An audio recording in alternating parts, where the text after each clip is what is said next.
Özbəkistan dövlət qulluqçularının Azərbaycanda dövlət siyasəti mövzusunda təlimləri başlayıb. Dövlət İdarəçiliyi Akademiyasında keçirilən açılış konfransında Prezident İlham Əliyevin rəhbərliyi ilə həyata keçirilən innovativ dövlət idarəçiliyi modelinin ölkənin inkişafında mühüm rol oynadığı bildirilib.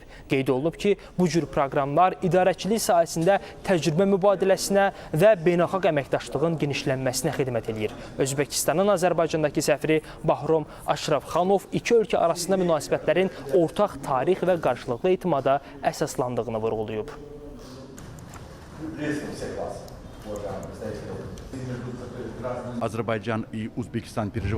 Özbəkistan və Azərbaycan arasında iki tərəfli münasibətlərin bütün sahələrdə uğurla inkişaf edib Bakıya xüsusi maraqla gəlmişik. Bu kimi proqramların davamlı olacağından əminik. Özbekistandan gələn bizim həmkarlarımızı, qardaşlarımızı, Özbekistan bizim strateji partnyorumuzdur, ən yaxın bizə olan bir ölkədir.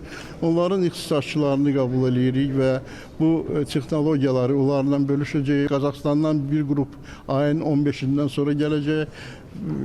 Çin Xalq Respublikası ilə bu barədə müqavilə bağlanıb.